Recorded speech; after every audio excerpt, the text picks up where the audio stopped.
बिस्मिल्लाहिर्रहमानिर्रहीम। अस्सलाम वालेकुम। एक्सप्रेस स्पोर्ट्स पेज में मिर्ज़ा इकबाल बेग एक्सप्रेस न्यूज़ के नाज़रीन को खुशामदीद कहता है। मकबूल तरीन खेल है और फुटबॉल का मेला इन दिनों जारी है अमेरिका, कनाडा और मेक्सिको में।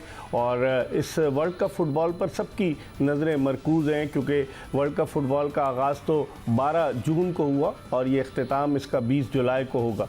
तो अब इस फुटबॉल वर्ल्ड कप में जो टीमें 48 टीमें शिरकत कर रही हैं उनको 4 ग्रुप्स में तकसीम किया गया है। और अगर देखें 12 ग्रुप्स में तकसीम किया गया, हर ग्रुप में 4 टीमें। तो अब देखते हैं कि पिछली दफ़ा जो फुटबॉल का वर्ल्ड कप कतर में हुआ था वो बड़ा कामयाब रहा था, लेकिन इस मरतबा चूँकि 3 मुख्तलिफ ममालिक में ये वर्ल्ड कप हो रहा है, अमेरिका, कनाडा, मेक्सिको आस पास हैं ये ममालिक। लेकिन अब देखना ये कि इस वर्ल्ड कप में लोगों की कितनी तवज्जो रहती है, कितना इंटरेस्ट रहता है। फुटबॉल का वर्ल्ड कप होता है तो पूरी समझ लें पाकिस्तान जैसे मुल्क में गलियां सुनसान हो जाती हैं जब मैचेस होते हैं, लेकिन इनके और टाइमिंग्स हैं क्योंकि वक्त का जो डिफरेंस है उसकी वजह से भी देखते हैं क्या होता है। लेकिन लियारी जो फुटबॉल का गढ़ है वहाँ पर तो अभी से बहुत सारी जश्न मनाने की चीज़ें शुरू हो गई हैं। हम फुटबॉल के वर्ल्ड कप के हवाले से बात करेंगे और इसके अलावा पाकिस्तान की टीम ने अभी मालदीव में अफ़गानिस्तान को जो हराया है 2-0 से, उस पर भी बात करेंगे क्योंकि ज़्यादातर डायस्पोरा जो हैं वो पाकिस्तानी फ़ुटबॉल टीम में शामिल थे। वो लोग जो बाहर मुक़ीम है वो खेलते हैं। माजी में भी ये तजुर्बा किया जा चुका है, लेकिन अब इस मरतबा पाकिस्तान ने फ़ुटबॉल का ये टूर्नामेंट जीता है मालदीव में अफ़गानिस्तान को हराकर। इस पर भी बात करेंगे। हमारे साथ स्टूडियो में 2 मेहमान मौजूद हैं। हमारे साथ मौजूद हैं नासिर इस्माइल जो पाकिस्तान फ़ुटबॉल से बहैसियत कोच भी वाबस्ता रहे हैं, इंटरनेशनल लेवल पर भी फ़ुटबॉल खेलें और जब भी फ़ुटबॉल के हवाले से गुफ्तगू का जिक्र आता है तो नासिर इस्माइल का नाम ज़रूर जहन में आता है। नेशनल बैंक से भी वाबस्ता रहे हैं नासिर इस्माइल और इनके कई शागिर्द जो हैं वो अब तरक्की की राह की तरफ गामज़न है। तो इनसे हम बात करेंगे, इनका बड़ा वसी तजुर्बा है। और इनके साथ मौजूद हैं औरंगज़ेब शामिर जो हैं वो भी किसी तारुफ़ के मोहताज नहीं, पहले भी हमारे प्रोग्राम्स में तशरीफ़ लाते रहे। ये भी इंटरनेशनल फ़ुटबॉलर रहे हैं और फ़ुटबॉल के हवाले से जब माजी में हारून मलिक साहब जो थे वो नॉर्मलाइजेशन कमेटी के चेयरमैन थे तो खुलकर बात करते थे औरंगज़ेब शामिर। तो अब देखना ये है कि मोहसिन गिलानी साहब आ गए हैं, लेकिन बाज़ चीज़ें ऐसी भी हो रही हैं फ़ुटबॉल की जिसमें कहा जा रहा है कि शाहिद खोकर साहब कैसे आ गए, वो भी क्या आइन में तब्दीली की गई, ये सब चीज़ें हम शामिर बलोच से भी पूछेंगे, शामिर औरंगज़ेब से भी, और फुटबॉल के वर्ल्ड कप के हवाले से भी बात करेंगे। लेकिन इससे पहले कि हम गुफ्तगू के सिलसिले का आगाज़ करें, आपको एक पैकेज दिखाते हैं और वापस आएंगे तो बहुत सारी बातें करेंगे। जी, पैकेज आपने मुलाहिज़ा किया और गुफ्तगू के सिलसिले का आगाज़ करते हैं नासिर इस्माइल से। नासिर, कैसे देखते हैं ये वर्ल्ड कप? टाइमिंग्स बड़े ऑड हैं, लेकिन 48 टीमें हैं और जिस तरीके से इनको 12 ग्रुप्स में तकसीम किया गया है, कौन सी टीम को आप अपनी नज़र में फ़ेवरेट करार देते हैं? बिस्मिल्लाहिर्रहमानिर्रहीम। Thank you very much Mirza साहब। आप माशाल्लाह से फ़ुटबॉल के ऊपर बड़ा कम्प्रिहेंसिव प्रोग्राम करते हैं और टाइम टू टाइम आप हमें इनवाइट भी करते हैं और हम आपके साथ जो शेयरिंग करते हैं, बास आप नॉलेज आपकी हमारे पास ज़्यादा नहीं होती, आपके पास हमारे से ज़्यादा नॉलेज होती है। तो वर्ल्ड कप इस दफ़ा सरप्राइजिंग एलिमेंट्स बहुत ज़्यादा होंगे क्योंकि टीमें ज़्यादा हैं, 48 टीमें हैं, 3 मुल्क हैं, तीनों के इन्वायरमेंट्स डिफरेंट हैं, पिचेस डिफरेंट होती हैंगी, उसके बाद क्राउड डिफरेंट होता हैगा।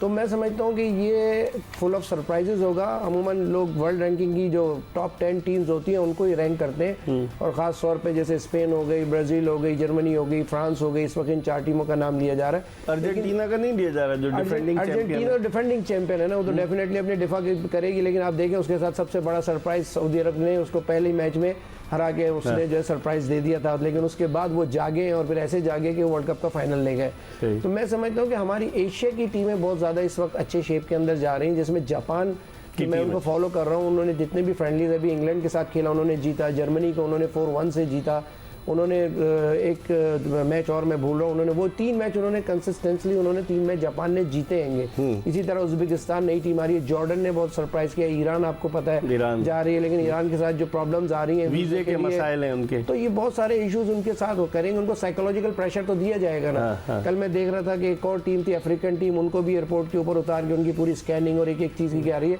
तो फीफा इस सिलसिले में कुछ हेल्प आउट नहीं करती उन ममालिक को जो वर्ल्ड कप में हिस्सा ले? सिक्योरिटी मेजर्स के ऊपर तो फीफा कहती कहती है कि आप अपने प्रोटोकॉल्स को पूरा करें, और वो कहती है कि जी आप इनको जो भी सिक्योरिटी मेजर्स हैं उनको आप प्रॉपर फॉलो करें।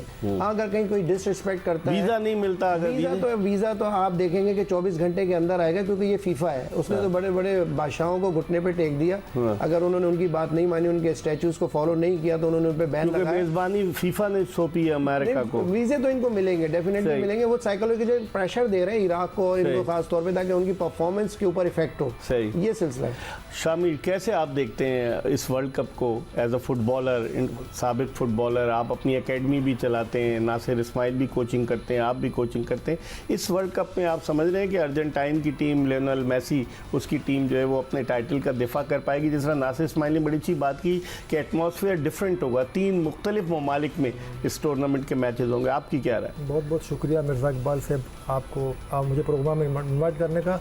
वर्ल्ड कप का वरा अगर बात करते हैं तो फेवरेट लिस्ट में अर्जेंटीना भी शामिल नहीं है, ब्राज़ील भी शामिल नहीं है। सारे फेवरेट इस वर्ल्ड कप में फेवरेट पुर्तगाल है, स्पेन है और फ्रांस की टीम है। अच्छा, इसके बाद अर्जेंटीना और ब्राज़ील का नंबर आता है।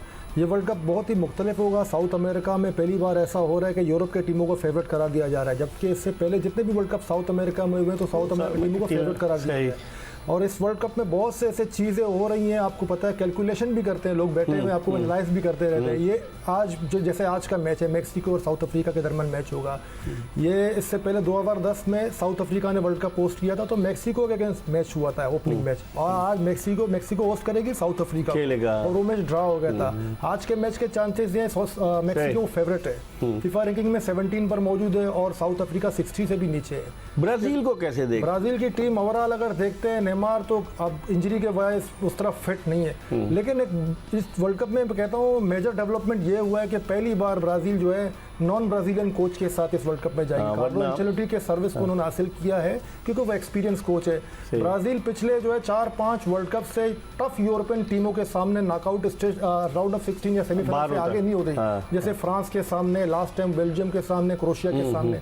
तो अब कार्लो एंचेलोटी के सर्विस के जरिए ब्राज़ील अब किस तरह क्या स्ट्रेटजी होगा, लेकिन टीम के अंदर बाकी आप कह सकते हैं कि टीम के अंदर सलाहियत है कि अपसेट करे। जैसे ब्राज़ील है, जर्मनी है, ये अपसेट करने की सलाहियत रखते हैं, लेकिन फेवरेट लिस्ट में नहीं है। फेवरेट में स्पेन है, लामिन यमाल जैसे खिलाड़ी वहाँ मौजूद है, पेड्री, फरान टोरेस, और स्पेन फेवरेट है क्योंकि बार्सिलोना, देखिए क्लब फुटबॉल का बहुत अमल और दखल होता है। दुनिया फुटबॉल में जितने भी वर्ल्ड कप जितनी टीमों में जीता है, जैसे 2014 से ले लें, बायरन म्यूनिख का फॉर्म में आना, जर्मनी का वर्ल्ड कप जीत जाना।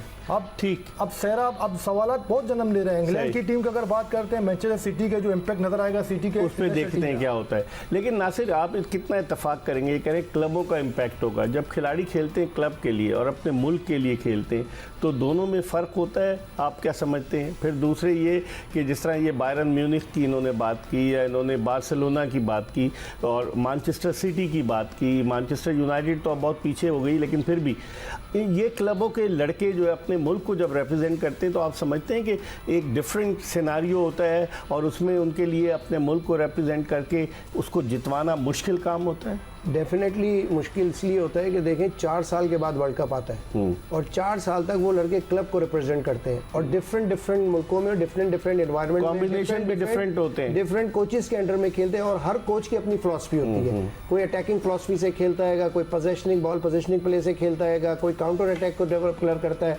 तो डेफिनेटली उस कोच के लिए प्रॉब्लम होती है। इसीलिए फीफा वर्ल्ड कप से पहले फीफा फ्रेंडलीज फ्रीक्वेंटली खेले जाते हैं, इसीलिए फ्रीक्वेंटली खेले जाते हैं कि ताकि उनका कॉम्बिनेशन बने, उनका कोऑर्डिनेशन आपस में अच्छा हो। प्लेयर तो डेफिनेटली वो अच्छे होते ही हैं, लेकिन कॉम्बिनेशन बनाना, टीम बिल्ड करना, टीम बिल्डिंग हम कहते हैं कि is a art to mould 11 individual into one powerful cohesive unit. तो ये एक सबसे डिफिकल्ट काम है। अब जैसे इन्होंने ब्राज़ील की बात की कि जी पहली दफ़ा यूरोपियन कोच इनके पास आया, जब से मैंने ब्राज़ील के मैचेस देखे उनका प्लेइंग स्टाइल डिफरेंट हो गया। पहले आप देखें कि वो अपना बॉल पोजेशन करके स्लो मूवमेंट में बॉल को ट्रैकिंग एरिया में लेके जाते थे। अब उन्होंने ये किया कि वो फास्ट ट्रैक के ऊपर विद द मिनिमम टाइम के अंदर वो गोल स्कोरिंग एरिया में पहुंचने की कोशिश करते हैं और यही फर्क है। इस कोच का एक इम्पैक्ट है कि वो अटैकिंग फिलॉसफी के साथ खेलते हैं। उन्होंने कहा नहीं, आप ये जो स्टाइल खेलते हैं, आप 32 टच 35 टच अपने एरिया में करते हैं, I don't need this play. उसने कहा जी मुझे मिनिमम टाइम में अपने एरिया से निकल के अगले अटैकिंग जोन के अंदर मुझे पहुंचना है। और आप ये देखें कि उनकी टीम अब स्कोर बहुत फास्ट ट्रैक के ऊपर कर रही है। चांसेस देख रहे हैं आप ब्राजील के कि कोई अपसेट भी कर सकता है? अपसेट कर सकती है, बिल्कुल अपसेट कर सकती है, क्योंकि देखें इसके अंदर बहुत सारे नए चेहरे वो सामने लेके आएंगे। नेमार का नेमार का मुकम्मल तौर पे देखिए, फिट ना नेमार को होना भी उन्होंने, मैं समझता हूँ कि नेमार को उन्होंने उनकी प्रीवियस सर्विसेज के ऊपर जो है रखा हुआ है। रखा है कि चले यार इसको, क्योंकि प्रेशर बहुत था पूरे ब्राजील फॉलोइंग का। ज्यादा है, जाहिर सी बात है, कोच ने आपको तनकीद का निशाना तो नहीं बनाएगा। जैसे माजी में रोनाल्डिनो को ड्रॉप किया गया, काका को ड्रॉप किया गया, तो बहुत तनकीद का निशाना। और फिर ब्राजील जीता भी नहीं ना। टीम डेफिनेटली जब वर्ल्ड कप से आउट हो जाती तो सबसे पहले ये कहा जाता है कि कोच इनको लेना चाहिए था नेमार या रोनाल्डिनो। तो इस तनकीद से बचने के लिए, इसके अलावा फैन फॉलोइंग के खातिर उन्होंने नेमार को टीम में शामिल। फैन फॉलोइंग किस टीम की सबसे ज्यादा लगती है आपको? फैन फॉलोइंग इस वक्त हम जो सोशल मीडिया देख रहे हैं उसके ऊपर स्पेन की फैन फॉलोइंग ज़्यादा है, फ्रांस की फैन फॉलोइंग ज़्यादा है, अर्जेंटीना की फैन फॉलोइंग ज़्यादा है। जर्मनी को लोग इतना ज़्यादा रेट नहीं कर रहे हैं, लेकिन जर्मनी एक ऐसी टीम है कि जिनका इंफ्रास्ट्रक्चर, जिनकी लीग सिस्टम बहुत शानदार है और फिजिकली वेल बिल्ड होते हैं। हेड वर्क के अंदर उनका बहुत अच्छा इम्पैक्ट होता है, गोल स्कोरिंग एरिया के अंदर टैकलिंग उनकी बहुत शानदार होती है। और अब सबसे ज़्यादा हाइटेड प्लेयर आप देखेंगे तो आपको जर्मन टीम के अंदर नजर आएंगे। तो फिटनेस का भी बहुत ज़्यादा चीज़ें नजर आएंगी इसके सामने। जो प्रिपरेशन कौन सी टीम की, क्योंकि ये फीफा फ्रेंडलीज के थ्रू ही गैदर्ड होते हैं, इनके कैंप इतने ज़्यादा 3 महीने के नहीं लग पाते, ही आते हैं और फिर इकट्ठा होते हैं और फ्रेंडलीज में इनकी परफॉर्मेंस इवेल्युएट होती है। इस पर हम मजीद बात करेंगे।